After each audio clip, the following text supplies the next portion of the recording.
So I'm having a look at the week ahead, starting from Monday, the 25th of May, going all the way to Sunday, the 31st of May, 2026. Sunday, the 31st is the day of the full moon in Sagittarius. And so as we're heading through this week, don't be at all surprised if we're heading towards themes of freedom, getting this sort of itchy feet feeling, really needing to bust free of our confines. And of course, the moon in Sagittarius in particular, a full moon in Sagittarius. And of course, Sagittarius is ruled by Jupiter, who is a very fulsome planet and who likes to grow and expand. Don't be at all surprised if this full moon grows completely out of proportions. So what I'm going to do in this roughly half-hour forecast is run you through some of the biggest aspects happening this week, what I think they're going to be really referring to. Yeah, like taking you through the patterns of the week on an aspect by aspect basis, just so that you've got an understanding of what's happening and how to manage this energy. If you're new to this channel, by the way, my name is Louisa. Welcome to Feel Good Astrology. With this channel, I really want to make astrology as simple as possible. I really want to help people use this as a tool to have agency in their lives, like to really build agency. So that's why I want to lay down the most important themes so that ahead of time you can start to think, hang on a second, do I really want to do this or do I want to do that? So stay with me and we'll get there. I'm going to be working towards the full moon at the end. Now, in this, and I never work without my trusty slides, in this forecast, if I got that on screen, yes, I do. In this forecast, over the whole of the week, these are the persisting patterns that are happening all week. Now, the sun is in a conjunction with Uranus. This happened literally just yesterday. I'm recording this on Saturday. The sun was in a conjunction with Uranus. We had the Uranus Cazimi on Friday, the 22nd of May. And even though the sun has already shot past Uranus by Sunday, the sun is still in a conjunction at the end of the week with Uranus. So they're still working together. So this is a persistent energy throughout the whole week. And it's really synonymous with feelings of freedom, feelings of breaking free, feelings of radical change and innovation. You may well have been feeling it as a kind of jittery energy underneath the surface, like this feeling that something's about to change, something's about to explode into action, and you're busting free. I really actually think that this week is best understood through the idea of snakeskins. I really feel there's a lot of aspects this week that are enabling us to grow and stretch beyond our usual shape. And yet there's also constrictions going on. There's this feeling of tightness because we're becoming bigger and greater and more productive than our original blueprint. So to me, as I look at this, I think of snake energy because we are literally rebuilding ourselves and repowering ourselves. And of course, Uranus is a planet that is all about something needs to change, something needs to give. When Uranus comes into your life in any meaningful way, he's usually saying something has to stop. You often come to a moment where you say, no, this isn't for me anymore. And you walk a different path. So yeah, there is an energy of that throughout this whole week. This is a persistent energy that we feel beneath the surface. Now, I've put this in order of the planets, in order of how fast they move. In fact, I should probably move that Venus one up here as well. So the sun is making three big aspects, and these are persisting throughout the whole week. So we've already touched on the conjunction to Uranus, but the sun is also in a continuous trine with Pluto. And in fact, during this week, the sun is going to go into an exact trine with Pluto on Tuesday, the 26th. So this is a day in particular on Tuesday when the sun's need for empowerment is really strong. If we think of the sun is about our vitality, and Pluto is very much about the level of control we can have in our life, like taking agency, but it also shows how we relate to other people trying to take the piss out of us. If someone is trying to push their controls onto you. And so here I see this really healthy balance. You're not allowing the outside to come and control you, but in fact, you're working with it. To me, it feels like you're in an empowerment. I don't think empowerment necessarily means you are in control of everything. What I really get as being an empowered state is that you are in control no matter what situation arises. What that means is you might not keep everything the same, but you'll have the confidence in yourself to be able to manage whatever is coming from the outside. And to me, that's a much more beneficial state to be in. This trine is really suggesting growth in our empowerment, not fixation. So I love this. I think this is really helpful. Now, it just so happens that on Tuesday, the 26th, there's another Pluto aspect taking place, and that would be the Mars square Pluto. You can see there's a couple of Mars things that are persistent this week as well. So on the 26th, you've got the Sun and Mars both working exactly with Pluto.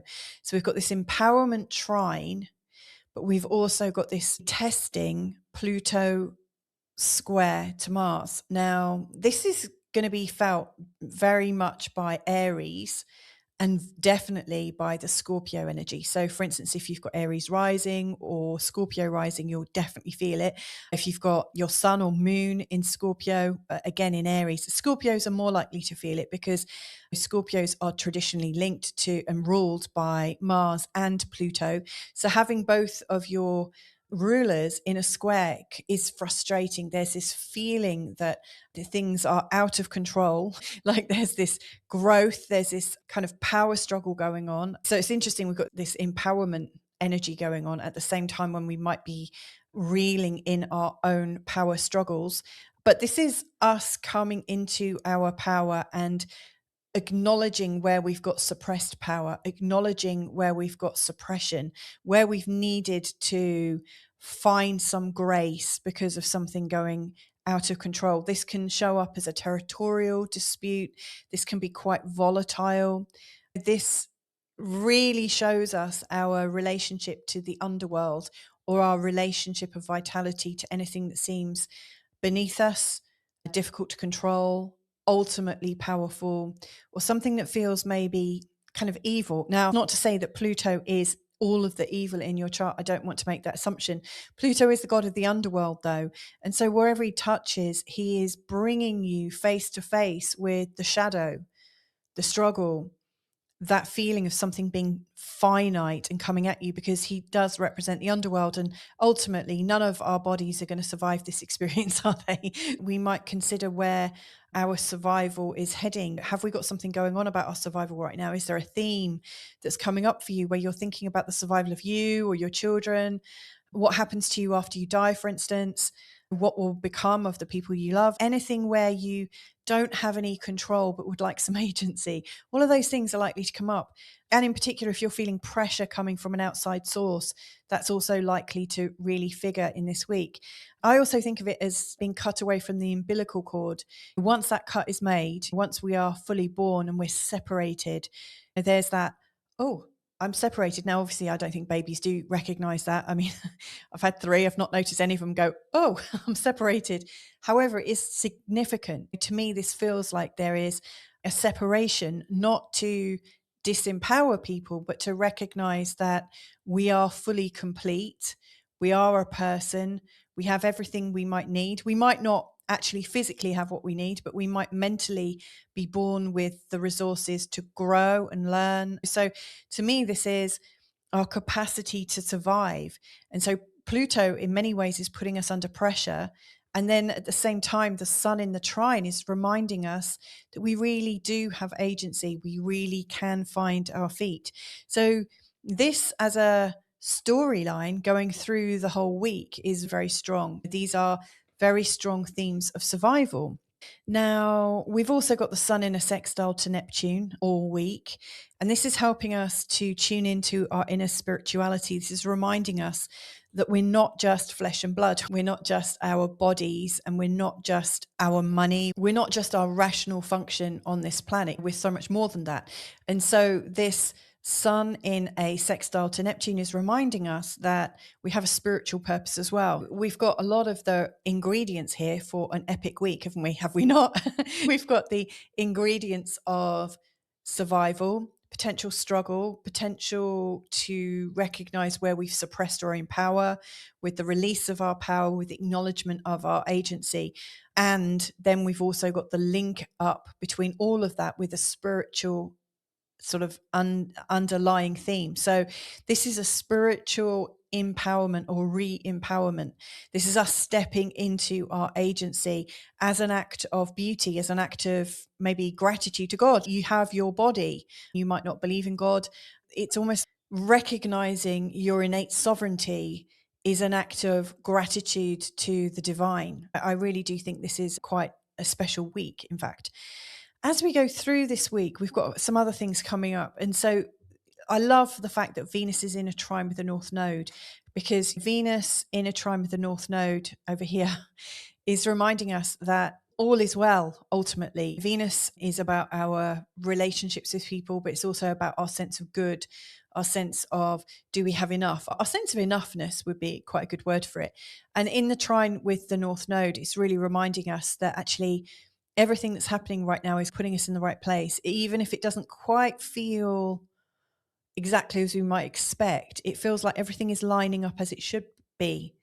Now, at the same time this is happening, Venus is also in a persistent square with Saturn. Now, at the start of the week, she's also in a square with Neptune. That was exact, I think, on Friday the 22nd. And this can bring up a certain amount of disillusionment with Venus and Neptune in a square together. Neptune is super spiritual. Venus is more earthly pleasures. They are both harmonics of love and flow of good things. And they're both very creative. Venus is very much the terrestrial love, the earthly love we can all enjoy. And Neptune is the higher harmonic of love, the universal connection, the spiritual connection, and also that very undefined intuitive creation. But in this square together, you almost don't know what to believe. Like, where you're tuned into what feels good, can you completely trust it? It feels like some things feel a little out of reach. Some things feel a little ephemeral and difficult to touch, taste, and experience. It feels like things are a bit unreal, too good to be true, and you might go into doubt a little bit. And so that can be a little bit disempowering earlier on in the week. And so if you do have any kind of unrequited passion, this can absolutely exacerbate it. If you're somebody who has crushes on people, and I used to suffer from crushes all the time, this kind of aspect can really exacerbate those crushes, because it really makes you wonder what is real and what's not, what's really felt and what's not. Is something reciprocated, for instance? But as Venus moves through the zodiac this week, through the sign of Cancer, she is going more into her square with Saturn. Now, this is not an easy aspect necessarily, because Venus, she likes to feel things, and she feels things beautifully and very personally in the sign of Cancer. But with Saturn in a square, it can bring up a sense of loneliness, a sense of isolation, a sense of, I'm here and I'm loving and I'm ready to open my heart out. And yet there's this feeling of being cut off from the supply, cut off from the love.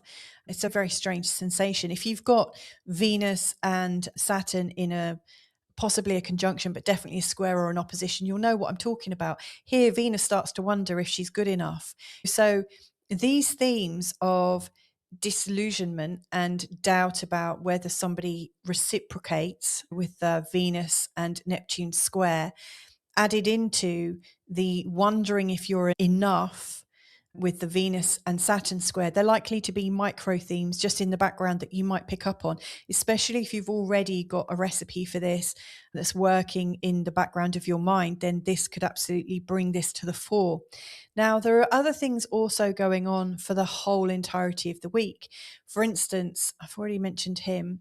Yeah, Jupiter in a square to Chiron. Now, Jupiter, if I'm not mistaken, Jupiter and Chiron are already in a square for a little while now.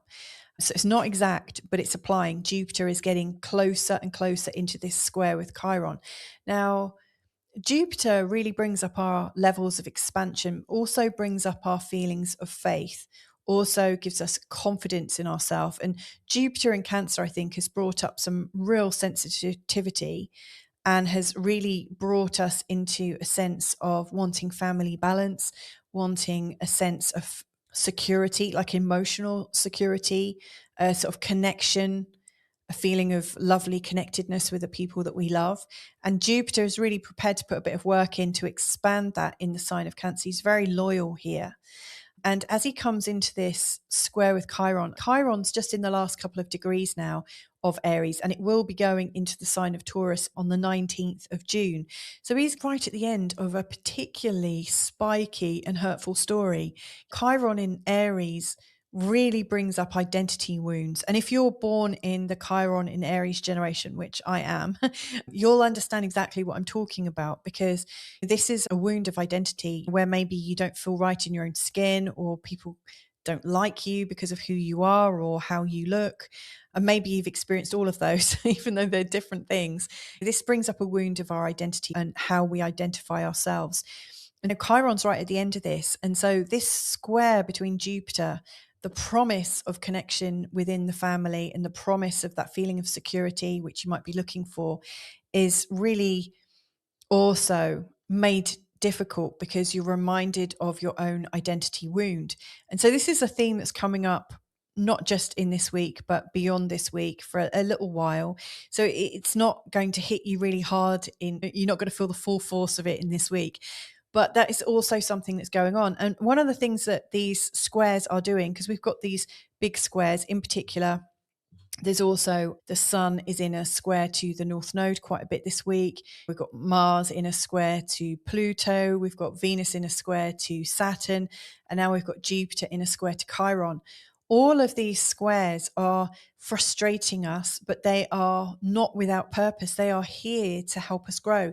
These squares push us to our limits so that we actually recognize that we can't carry on holding that stasis. We can't hold that static view of ourselves. We have to move beyond it. Now, when I'm talking about these squares, let's just also consider the element that they're in. So we've got Venus and Saturn in cardinal squares from Cancer to Aries. They're both cardinal signs. We've got Jupiter in a square to Chiron. Again, these are cardinal signs from Cancer to Aries. Now, these cardinal squares, I think, are really dynamic because once you get the learning, you can move on. There's this impetus to take action. It really feels imperative to take action, in fact. So it gets things moving. Really, it's very helpful. Now, when we look at Mars in this square with Pluto, they're in fixed signs. Both Aquarius and Taurus are fixed signs. So they are a lot more persistent, a lot less willing to shift. They want to hold on to their patterns. They are the ones that are likely to create the most amount of resistance. And then we've got Uranus and the Sun in a square with the North Node. Now, these are from the mutable signs. So we've got Gemini, which is mutable sign, and Pisces, which is mutable sign. So the Sun and Uranus, which are all about the sort of vitality and the change, the changing identity, the recognition that you've gone so far and you're ready to cut something, the fact that it's in a square to the North Node, to me, this is all showing that you're on this karmic pathway, and that pathway is going to need to transform. The cardinal squares are showing something has come to its end and we now need to take action. So there's this feeling, okay, action is now possible. And so we're really left with the frustration of Mars and Pluto. So that's where I just want to come back to Mars and Pluto, power struggles coming into our power, where we've had suppressed anger, where we felt territorial, where we felt that things have been volatile, maybe where we felt something from the outside forcing us down so that we cannot stand up for ourselves. This is a really strong entrenched pattern. So we're working towards the full moon on the 31st. This is the last day of the week. The full moon is in Sagittarius, which is ruled by Jupiter. So it's absolutely about expansion. And because Jupiter is exalted at the moment in Cancer, this full moon is likely to be quite exaggerated in its effects. Now, Sagittarius is a mutable sign. So it's one of those signs that likes to change and evolve and helps us to integrate what we've learned. And it helps us to move on to the next stage. So we've got the moon in a mutable sign. We've got the sun in a mutable sign. We've also got the north and south node in mutables as well. So there's this very strong need for us to, whatever we're experiencing, it's there to help us transition from one stage of life to another. And so if you also add in the fact that Sagittarius is the sign that is associated with freedom, with truth, with questing, with being a pioneer, with being philosophical, and also a little bit on the sporty side as well. But Jupiter is absolutely wanting to go on an adventure, to really experience something from a brand new emotional truth. And truth is such a big word. Truth is huge for Sagittarians. So this full moon at the end of the week is asking us, what is not true? What is not freeing us? What is holding us back? What is stopping us from going on a quest in this week, in this month ahead even? Where is the pressure? Because truth and liberation need to come out. And that's what this theme, as I see it, is all about. So yeah, when you sum it all up, the energies are forcing us and encouraging us and putting pressure on us to really bust free of an old way of being, for us to stand up, for us to come into the moment so we can go into rapid growth and rapid acceleration towards something that we want. In particular, the Jupiter and Chiron square is going to help us to bust out of the pain shape that has kept us tightly compacted. We are coming into a time where we're ready to have meaningful conversations, meaningful empowerment, and actually come into a lot more self-honesty. So I think this week ahead is actually quite phenomenal. And if you've got anything around 9 degrees in the sign of Sagittarius, or in the sign of Gemini, or even between 2 and 10 degrees in Pisces and Virgo, you're really likely to feel the pressure build as this week goes on, and then feel that release around the time of the full moon. But if you would like to see this broken down on an even smaller and more compact basis, we'll actually talk about the moon flows, where the moon is making aspects to all the planets throughout the week, then consider joining my free community on the School platform. All you need to do is go to www.school, that's SKOOL.com/Feel Good Astrology.